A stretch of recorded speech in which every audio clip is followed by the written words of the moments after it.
সুপ্রভাত বন্ধুরা, সুন্দর সকালের একটা প্রভাতী শুভেচ্ছা।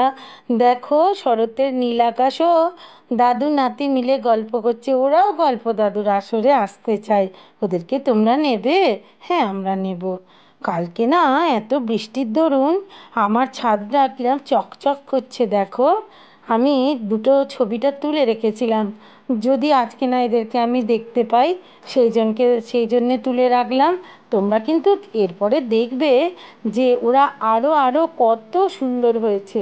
ওরা কত সুন্দরভাবে আমাদের কাছে ধরা দিয়েছে। দেখো কীরকম ছোট্ট ছোট্ট ফুলগুলো এসেছে। এই যে, এটা কি দেখতে পাচ্ছ? এটা কি? এটা একটা সুন্দর পোকা। আমার মনে হয় এটাই হয়তো প্রজাপতি হবে। একে আমি একটু সাজালাম। আমার খুব সকালবেলা খেলা করতে ইচ্ছা করলো। কেন হারিয়ে যায় আমাদের ছোটবেলা? কেন আমরা বেঁচে থাকতে পারি না? কেন আমরা ফিরে পেতে পারি না আমাদের ছোটবেলা?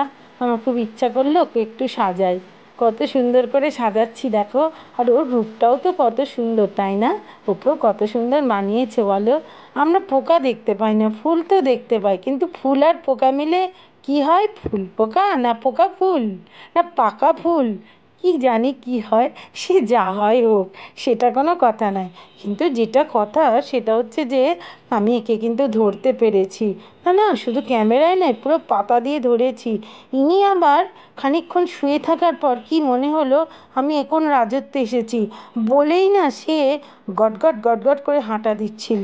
আমি আবার বললাম, ওই দেখো দেখছো, বলতে বলতেই হাঁটা দিয়ে দিল। ও মা! হেঁটে হাঁটতে হাঁটতে কোথায় কোথায় যে ফুলশয্যা ছেড়ে চলে যাচ্ছে আমি বুঝতে পারছি না। ওকে বলছি, তুই দাঁড়া, এই দাঁড়া, যাস না, একদম যাবি না। আমি তোকে এক্ষুনি কয়েদ করব, তোকে আমি পুড়ে দেব। তুই কোথায় যাচ্ছিস? অত রাগ করিস না বাবা, চলে আয় চলে আয় চলে আয়। ও মা, কোথায় চলে যাচ্ছে? হুম, ধরেছি। ধরতেই একদম লজ্জায় যেন রাঙা হয়ে গেল। হুম, এইবার কোথায় যাবে? এই, পুড়ে দিলাম টুকুস করে। না, তুমি থাকো, পাতা খাও।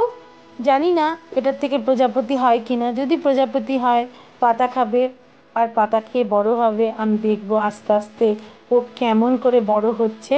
সেটা আমি যদি দেখতে পাই, সেটা তোমাদেরও দেখাবো। এই যে, সম্পূর্ণভাবে একটা কাঁচের বোল আমার হাতের কাছে ছিল, ওকে পুড়ে দিয়েছি। এই গাছটা, এটা হলো আজকের ছবি। আজকের ছবিটা তোমাদের দেখাচ্ছি। সবাই কিন্তু সূর্যের আলোয় উদ্ভাসিত হয়েছে। ওরা ম্লান আলোতে ফোটেনি, ওরা একদম প্রখর রৌদ্রেতেই ডানা মেলে দিয়েছে। আমাদের রোদে বড় কষ্ট হয়, ওরা কিন্তু রোদ চায়, তাই না? সূর্যই তো আমাদের সকল শক্তির উৎস। সেই জন্যে রৌদ্র নিয়ে আমাদের এত উন্মাদনা। আর আমরা যারা বাগানি, তারা আমরা রোদ ছাড়া তো কোনো কিছু ভাবতেই পারি না। ওহ, বৃষ্টি আমাদের কাছে যেন একটা ভয়ঙ্কর ব্যাপার। বৃষ্টি নিয়ে হলেই যেন খুব আমাদের মনটা খারাপ করে, তাই না? এই দেখো, তোমাদের কিন্তু দেখালাম অপরাজিতাটা কিন্তু ফুটছে। দেখো, কেউ ছোট নয়। দেখেছো, সবাই কিন্তু ডানা মেলেছে নিজের। কে বলছে, এমা এরা কি করছিস তোরা? তোরা কি মুখোমুখি সংঘর্ষ করছিস? না, ওরা সংঘর্ষ করে না। ওরা জানে সত্যের পথ মঙ্গলের পথ। ওরা তাই নিজেদের সত্যকে আঁকড়ে রয়েছে। আহ, কি সুন্দর লাগছে রে তোকে দেখতে। তোদের কেন এত রূপ রে? তোদের মতো যদি আমরা রূপসী হতাম, হয়তো আমাদের আর কেউ দেখতো না। সবাই তোরা আজকে ফুটেছিস, কি ভালো লাগছে। সত্যি, ফুল না ফুটলে বাগান মানায় না, আর ফুল না ফুটলে প্রজাপতিও আসে না, পোকাও আসে না। পোকাগুলোকে আমি এবার থেকে সত্যি বলছি ধরে ধরে রাখবো।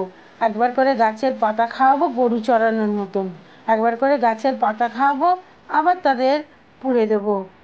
কেমন হবে তোমরা একটু জানিও, যে তোমাদের এই মতামতটা কেমন লাগলো। আমার তো বেশ লাগছে। সব গাছেতেই পোকা হবে, আর আমি পোকাগুলোকে একবার করে চড়াবো, চড়িয়ে চড়িয়ে আবার ঢুকিয়ে দেবো। ওহ মাধবীলতা, সত্যি তুই এত সুন্দরী কেন রে? তোর মতো যদি একটা রূপ পাই। না, আর বেশি কথা নয়, অনেকক্ষণ কথা হয়ে গেল। এবার কিন্তু তোমাদের আসল কথায় আসি। এটা কি? আশা করি তোমরা বুঝতেই পারছো দিদি কি বলবে। হ্যাঁ, বললামই তো যে চন্দ্রমল্লিকা নিয়ে কিছু কথা বলবো। চন্দ্রমল্লিকা গাছের এইটা হচ্ছে পমপম, আর এই যে বড় পাতা এটা হচ্ছে স্নোবল। এদের মাটি কেমন করে প্রস্তুত হয়েছে তোমরা এক্ষুনি জিজ্ঞেস করবে। আশা করি তোমরা বুঝতে পারছো, আমি একটা উচ্চ স্থানে বসে আছি বোঝানোর সুবিধের জন্য। দেখতে পাচ্ছ তো মাটিটা কি হয়েছে, আর তোমরা তো খুব ভালো করেই জানো গাছগুলোকে আমি জলেতে ভিজিয়েছিলাম, দেখছো তাতেও মাটি কি হয়ে আছে। তাহলে মাটিটা কেমন প্রস্তুত করতে হবে, বারবারই বলি তোমাদেরকে, মাটিটা হবে সেই মাটি, এইটা হচ্ছে সেই মাটি, মনে আছে কি মাটি এটা? এটাতে মাটির ভাগ অল্প, আর এতে আছে কিচেন ওয়েস্ট, সব কিছু পেঁয়াজের খোলা ডিমের খোলা দিয়ে এই কিচেন ওয়েস্টটা তৈরি করেছি। তাহলে মাটির ভাগ অল্প দিয়ে আর কিচেন ওয়েস্ট দিয়ে এরকম একটা আমাদের মাটি তৈরি করতে হবে যে মাটিটা সব সময় থাকবে এই রকম ঝুরঝুরে। ব্যাস, এটা হচ্ছে প্রথম অবস্থায় যখন আমরা গাছটা বসাবো। তা প্রথম অবস্থা কোনটা না, এইটা, এই যে এইগুলো হচ্ছে প্রথম অবস্থায়। প্রথম অবস্থায় যখন গাছগুলো বসাবো, এবার গাছগুলো বসানোর পর তারপর আমরা এই যে এটা হচ্ছে দ্বিতীয় স্টেজ। এই দ্বিতীয় স্টেজে আরেকটু বেশি মাটি দিয়ে আমরা বসিয়েছি। ওটা তো বৃষ্টি আসবে বলে আমি ওদেরকে তুলে রেখে দিয়েছি, তা নাহলে ওদের তো শিফট করার কথাই, এখন আমি করিনি, তাই এদেরকে কিছু কিছু আমি শিফট করেছি। দেখছো একটা জিনিস লক্ষ্য করো, গাছের পাতাগুলো কেমন যেন একটু মুড়ে মুড়ে আছে, তাই না? একটু বেশি জল পেয়ে গেছে বলে। গাছটার কোনো ক্ষতি হয়নি, কিন্তু এক্সেস ওয়াটারিং হয়ে গেছে, সেই জন্য গাছটা যেন একটু কেমন ঝিমিয়ে ঝিমিয়ে, পাতাটা সাদা সাদা। আজকে তোমাদের দেখালাম, কথাটা কিন্তু মনে রেখো, এরপর গাছটাকে আমি যখন সবুজ দেখাবো তখন তোমরা ফারাকটা বুঝতে পারবে, ঠিক আছে? এইটা গেল চন্দ্রমল্লিকার প্রথম ধাপের কথা। তাহলে মাটি বলে দিলাম, ছোট অবস্থা বললাম, আর কি বললাম না, দুটো গাছের কোনটা কি গাছ বললাম, মাটি বললাম, হয়ে গেল। এবার তোমরা কি করবে, এবার দ্বিতীয় দফার কথা বলি। যাদের কাছে ধরো মাটিই আছে শুধু, আর কিচ্ছু নেই, তারা কি করবে? তারা কি তাহলে গাছ বসাবে না? অবশ্যই বসাবে। তারা এই মাটির ভাগ নেবে, আর এই যে বালি অল্প পরিমাণে নেবে, যদি মাটি চিটচিটে হয় তবেই। অল্প পরিমাণ মাটির সাথে বালি মেশাবে, আর যদি চা পাতা থাকে চা পাতা বা পাতা সার, আর ওটা হচ্ছে একদম অনলি পিওর কম্পোজ, ওখানে মাটি টাটি কিচ্ছু নেই। তাহলে কোনটা তোমাদের কাছে সুটেবল সেটা তোমরা এখনও বুঝতে পারছো না। আমাদের কাছে তো এখনও কিছু নেই, শুধুই তো মাটি রয়েছে। আচ্ছা, আমি তাই বললাম, শুধু মাটি রইল। মাটিটা তোমরা এই এই অংশটায় যেমন তোমরা কুচি দাও দেবে, তার উপরে মাটিটা দিলে অল্প করে দিয়ে, তারপর একটু কিচেন ওয়েস্ট এই অংশটায় দিয়ে দিলে, দিয়ে আবার এক অংশেই মাটি দিলে, ঠিক আছে? কিরম করে বোঝাচ্ছি আমি, দেখো। এইটা হচ্ছে এই যে এই অংশটাতে অল্প করে বালি দিলে, তারপরে কিচেন ওয়েস্টটা দিয়ে দিলে, তারপরে মাটিটা দিলে, দিয়ে গাছটাকে বসাবে। মাটির স্তরটা একটু বেশি দেবে। মাটির স্তরটা ধরো এতটা দিলে, কিচেন ওয়েস্টের স্তরটা একটু অল্প দিলে, আর নিচে অল্প বালি দিলে, তাহলে 3টে স্তরে যাদের কাছে শুধু মাটি আছে তারা বসাবে। আর যাদের কাছে সব কিছু আছে তাদের তো কোনো অসুবিধে নেই, ওই একই কথা বলবো। যদি কারুর কাছে এই চা পাতা থাকে তাহলে সে চা পাতা দিয়ে বসাবে, মাটি দিয়ে, বালি অল্প দিয়ে কম্পোস্ট দিয়ে বসাবে, এই যে কম্পোস্ট দিয়ে বসাবে। যদি তা না হয় পাতা সার দিয়ে বসাবে। মোদ্দা কথা হলো মিডিয়াতে জল ধরবে না। আর চন্দ্রমল্লিকা গাছ প্রচুর খেতে ভালোবাসে। প্রথম থেকে চন্দ্রমল্লিকাকে প্রচণ্ড ভালো করে যত্ন না করলে চন্দ্রমল্লিকায় তোমরা ফুল পাবে না। চন্দ্রমল্লিকা একদম প্রথম থেকেই এর যত্ন শুরু হয়ে যায়। এই যে গাছটা দেখছো কচি পাতা বেরোচ্ছে, এই যে তোমাদের বলেছি কচি পাতা যখনই বেরোবে তখনই ওষুধ স্প্রে করবে। আর এই অবস্থাতেও গাছকে ভালো রকম খেতে দেওয়া যায়। তো ভালো রকম খেতে দেওয়া বলতে আমি কি দেব? আমি দেব এই যে খোল, আর এই যে বাদাম পেস্ট, মনে আছে? বাদাম পেস্টটা ভেজাবে 7 দিন। আর এটা সর্ষেও হতে পারে, গোটা সর্ষেও হতে পারে। তা আমি দেখানোর সুবিধার্থে সর্ষের খোল এনেছি। সর্ষের খোলটা 3 দিন বাদে ভেজাবে, তাহলেই মিটে গেল তোমাদের সমস্যার সমাধান।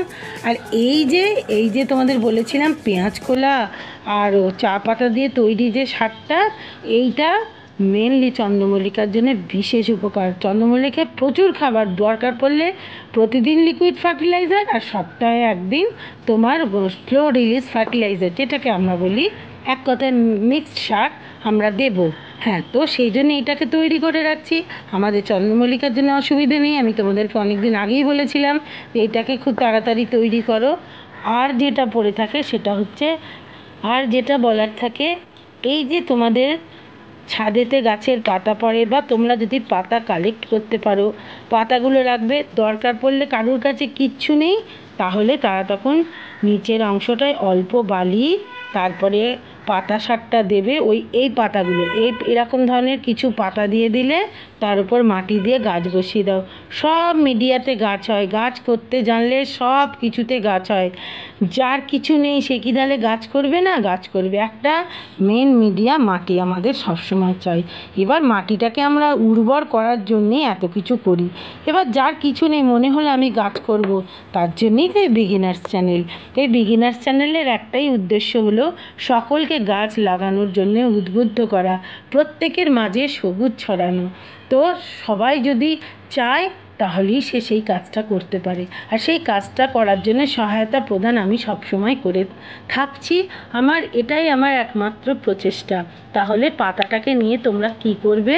পাতাটাকে নিয়ে তোমরা আর একবার আমি তাহলে ভালো করে দেখিয়ে দিই। পাতাটাকে এই অংশটাই তোমরা যেমন এই যে ভর্তি করে তারপর অল্প একটু বালি দিলে, অল্প বালি, তারপর কি দিলে? ওই পাতাগুলো দিয়ে দিলে। পাতা আমরা পেতেই পারি, পাতা আমরা সবাই পাবো। পাতাটা দিয়ে দিলে, তারপরে একটুখানি মাটি দিলে, মাটি দিয়ে গাছটাকে বসালে, গাছটা বসাতে যতটুকু মাটি ততটুকু মাটি দিয়ে গাছটাকে বসিয়ে দিলে, দিয়ে তারপর অল্প অল্প জল দেবে। অল্প অল্প জল দিতে দিতে হবে কি, গাছটা ধরে গেল।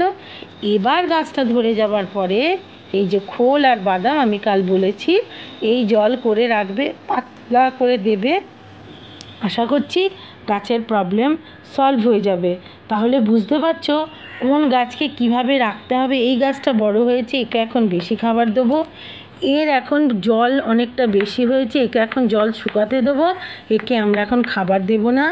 এ আরও বড় বড় পাতা ছেড়েছে, এ প্রচুর খাবার চাইছে, কিন্তু পাতা সবুজ আছে। তা হলেও ভালো করে দেখো, শিরাগুলো দেখা যাচ্ছে, উপরে সাদা কচি পাতা বেরোচ্ছে। তাহলে আমাদেরকে খাবার এদেরকে এক্ষুনি দিতে হবে। এই গাছটা ছোট জায়গায় থাকার ফলে এ খুব ফ্রেশ হয়েছে, একে বড় জায়গায় রেখেছি। তাহলে দেখেছো, একেও খাবার দিতে হবে। আর ছোটোগুলো দেখছো সাদা সাদা, ওরা জল বসে গেছে, ওদেরকে এখন ট্রিটমেন্টে রাখতে হবে, তারপর ওদেরকে বসাতে হবে। ব্যাস, এই ছিল চন্দ্রমল্লিকার কথা। আর যে যা কিছু বুঝতে পারবে না, আমি তাদেরকে আবার ভালো করে বুঝিয়ে দেব।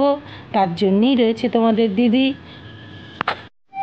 এতক্ষণ ধরে চন্দ্রমল্লিকার কথা তো বললাম, তোমাদের তো দেখানোই হলো না সেই রিপেয়ারিং পার্টটা। দেখছো এখনও কিন্তু ঠিক আছে, দেখি কতদিন ঠিক থাকে। তাহলে তোমাদেরও একটা স্বচ্ছ ধারণা তৈরি হবে। তাহলে বুঝতে পারছো আমি রেখে দিয়েছি, রয়েছে কিন্তু এখনও, তাই না? ভালোই, আমরা একটা নতুন এক্সপেরিমেন্টের জায়গায় যাচ্ছি, দেখি কতদিন এরম থাকে। রোজ দিনই দেখাচ্ছি, দেখো পাতা কিরম ফ্রেশ হতে হতে চলেছে। দেখো কিছু কিছু জায়গায় এখনও রয়েছে দাগ, একদম নিচের অংশগুলো। এই যেমন এই পাতাটা খারাপ হয়েছে, এই পাতাটাও কয়েকটা খারাপ হয়ে আছে, কিন্তু এই যে আমি ওই জন্য গাছটাকে দেখাচ্ছি বারবার, কিছু পাতা খারাপ কিছু পাতা ভালো। যখন পুরো ভালো হবে তাহলে তোমরা পরিষ্কার বুঝে যাবে, আর কোনো তোমাদের অসুবিধা হবে না। ডে বাই ডে না দেখালে তো তোমরা বুঝতে পারবে না, তাই দেখিয়ে দিলাম। ভেবেছিলাম বৃষ্টিতে পেঁপে গাছের ফুলগুলো ঝরে যাবে, যাক এখন অবধি ঠিক আছে। ফুলটা দেখাই, এরপর আশা করছি তোমাদের ফলও দেখাতে পারবো। তোমরা খুব ভালো থাকো, সুস্থ থাকো, সারাদিন তোমাদের খুব ভালো কাটুক। দেখা হচ্ছে আবার গল্প দাদুর আসরে। ততক্ষণ তোমরা সংসারের সব কাজ করে নাও।